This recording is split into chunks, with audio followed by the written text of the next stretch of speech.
안녕하십니까. 오세아니아 위클리 이번 주 순서 시작합니다. 뉴질랜드는 세계에서 가장 다양한 민족이 어우러져 살고 있는 대표적인 다문화 국가라고 할 수 있습니다. 200여 민족의 170여 가지의 언어가 각 지역 사회별로 사용되고 있습니다.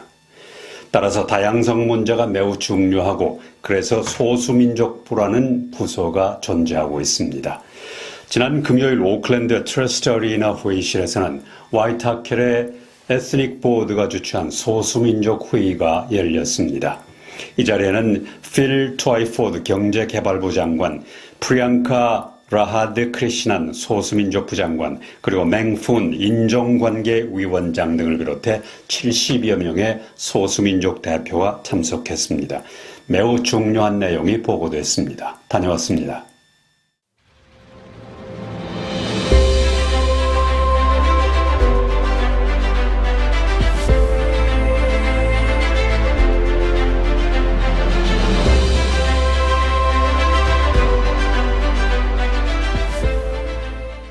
I know this is an important year for local government. As a former mayor, I encourage each and every one of you to participate either way in local government. It is at the coalface of all matters that deal with your daily lives. Whether you're standing or whether you're voting, I encourage you to give 100% to that effort for the well-being of your community. Now, for me, this report and the experience of migrants in New Zealand today calls us to build a much more inclusive economy and inclusive society, where everybody has the opportunity to get ahead, to make the best of their talents and their willingness to work hard. With diversity also comes discomfort, and I think that is actually potentially a good thing. Because when we say that, for example, diversity around a board table is a good thing, what we mean is that it brings often with it disagreement, debate, and discomfort. And when that happens in a safe place, in a way that is respectful, it leads to much more robust decision making as well.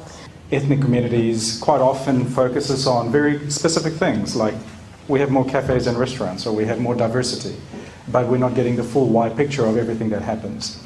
But we also wanted to present that there is a huge diversity of what ethnicity means, and that there are some really problematic issues with what ethnicity might present in a country like New Zealand. In the last 15 years, half of New Zealand's population growth has come from what we would call those ethnic minorities. So in this particular instance, because of the focus of the board, we've looked at the population who are not Pākehā, who are not Maori, and who are not Pacifica. Not because they're not important, but because that was the focus of this particular thing. And when you look at our GDP, and I know that's a very blunt, crude measure, but regardless, about 20%, 1 in 5 part of the New Zealand economy can be attributed to our ethnic minorities. But you'll notice the difference. A quarter of the population and 20% of the economy. That difference is not because we're lazy, it's not because we're underqualified, it's not because we're fakeless. So Pākehā make up the dominant part of the New Zealand economy, Maori make up around 10%, Pacifica about 4%, and I would highlight that both Maori and Pacifica significantly underperform when it comes to the economic contribution because they face the same barriers that other ethnic minorities do. There are some real barriers in terms of wealth because we're young, we're coming in early in our lives, and we don't necessarily have the wealth of capital and the wealth of networks to be able to do entrepreneurship in the same way that a lot of other people can. So there are lots of opportunities for us to change these things, and I think part of it's around recognizing that we're not here to vilify anything, is to recognize there are gaps and there are opportunities. 원뉴스 칸타르 퍼블릭 폴이 최근에 실시한 설문조사에서 대부분의 뉴질랜드인들은 국경을 개방해 해외 관광객과 방문객이 입국할 수 있도록 해야 한다고 답했습니다. 뉴질랜드 정부는 코로나 바이러스로 인해 지난 2020년부터 해외 관광객의 입국을 금지해왔는데 외국인 관광객의 경우 오는 10월경 국경을 개방할 계획으로 있습니다. 이번 설문조사에서 해외 관광객과 방문객이 뉴질랜드에 도착했을 때 음성 판정을 받았다면 국경을 개방해야 한다고 생각하느냐는 질문에 대해서 75%는 그렇다, 20%는 아니다, 5%는 모르겠다거나 대답을 거부했습니다.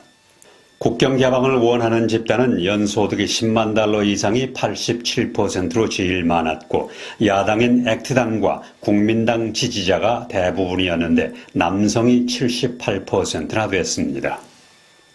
뉴질랜드와 호주 대표단은 오는 4월 25일 안작데이에 터키 갈리폴리 기념식에 참석할 것으로 알려졌습니다. 지난 2년 동안은 코로나 바이러스로 인해 터키에서 안작데이 공식 기념 행사가 중단됐었습니다. 뉴질랜드와 호주군은 1915년 4월 25일 터키의 갈리폴리 반도에서 상륙작전을 하다 큰 희생을 치루었습니다. 당시 작전이 끝났을 때 모두 13만 명이 숨졌는데 이 중에는 8만 7천 명의 오스만 제국 병사들과 4만 4천 명의 동맹군이 희생됐는데 여기에는 8,700명의 호주군과 2,779명의 뉴질랜드군이 포함되어 있습니다. 그러나 뉴질랜드의 경우 호주, 터키와 함께 갈리폴리 상륙작전이 국가 정체성을 함양하는 데 중요한 역할을 한 것으로 기억되고 있습니다. 세계 최대 유제품 회사인 폰테라는 코로나 바이러스 백신 의무 접종을 하지 않고 대신 매일 신속 항원 테스트를 허용하기로 했습니다. 폰테라는 1만 명이 넘는 직원을 고용하고 있지만 다음 달에 시행될 엄격한 백신 의무 접종 규정을 고수한다면 직원 수가 줄어들 수 있습니다. 폰테라는 오는 4월 1일부터 백신 의무 접종 규정이 실시되면 실직할 수 있는 직원을 위해 매일 신속 항원 테스트를 하는 것으로 조정했다고 말했습니다. 폰테라 대변인은 최근 우세한 변종인 오미크론에 대해 더 많이 이해함에 따라 2022년 4월 1일에도 백신을 접종하지 않은 직원들에 대한 접근 방식을 조정했다고 말했습니다. 이로써 예방접종을 받지 않은 폰테라 직원들은 매일 출근 시 신속 항원 테스트를 하고 음성이면 작업을 시작할 수 있습니다. 스콧 모리슨 호주 총리는 2개 주에 홍수로 국가 비상사태를 선포했습니다. 뉴 사우스웨일스와 퀸슬랜드주에서 기록적인 폭우가 내린 후 지난 2주 동안 20명이 숨지고 수천 채의 주택이 침수됐습니다. 모리슨 총리는 홍수 피해를 입은 지역 주민들과 기업들이 추가로 구호금을 받을 수 있을 것이라고 말했습니다. 이번 폭우로 피해를 당한 주민들을 위해 호주의 대표적인 TV 방송사들은 호주 적십자와 함께 구호기금 모금 운동에 나섰습니다. 크리스 파포이 이민부 장관은 뉴질랜드에 가족이 있는 우크라이나인들에게 추가적으로 뉴질랜드 입국을 허용할 것을 고려하고 있다고 말했습니다. UN 발표에 따르면 러시아가 우크라이나에 대한 군사 침공을 시작한 지 2주 만에 200만 명이 넘는 시민들이 우크라이나를 탈출한 것으로 추산했습니다. 파포이 장관은 뉴질랜드에 있는 우크라이나인들이 더 오래 머무를 수 있도록 도움을 주겠다고 밝혔습니다. 또 유효한 비자를 소지하고 해외에 있는 우크라이나인도 현재 코로나 바이러스 규제를 받지 않고 입국할 수 있도록 했습니다. 지난주 파포이 장관은 우크라이나인의 비자 신청 170건이 신속하게 처리될 것이라고 말했습니다. 뉴질랜드 정부는 내년 중반까지 국영 텔레비전 방송사인 TV 뉴질랜드와 국영 라디오 방송사인 라디오 뉴질랜드를 완전히 통합한다는 계획을 발표했습니다. 크리스 파포이 미디어 장관은 내각이 비즈니스 케이스 거버넌스 그룹의 권고를 수용하고 새로운 구조 조정을 하기로 했다고 확인했습니다. 소식통은 내각이 새로운 조직을 만들기 위해 TV 뉴질랜드와 라디오 뉴질랜드의 두 조직을 해체하는 계획에 서명했다고 전했습니다. 이 새로운 조직 하에서 라디오 뉴질랜드 자산은 상업성이 없는 상태로 유지되고 TV 뉴질랜드는 여전히 일부 상업적 성격이 유지되지만 정부에 배당금을 지불할 필요는 없게 됩니다. 뉴질랜드 제1야당인 국민당은 팬데믹 이후 처음으로 정당 지지율에서 집권 노동당을 추월했고 노동당은 2017년 이후 지지율이 최저로 떨어졌습니다.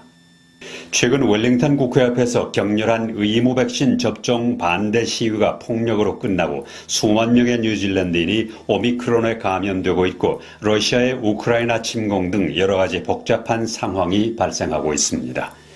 이러한 상황에서 국민당의 크리스토퍼 럭슨 지도자는 과거의 빌 잉글리시 지도자 이후 가장 높은 지지율을 기록하고 있고 제신다 아던 총리의 지지율은 최저치를 기록했습니다. 최근 여론조사에서 야당인 국민당은 39%, 집권 노동당의 지지율은 37%로 나타났습니다.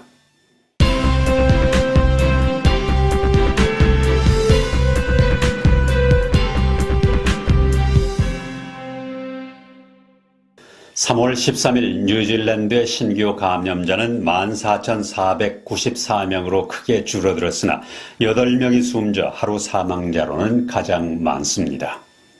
병원 치료를 받고 있는 사람은 896명입니다. 오세아니아 위클리 이번 주 순서를 마칩니다. 감사합니다.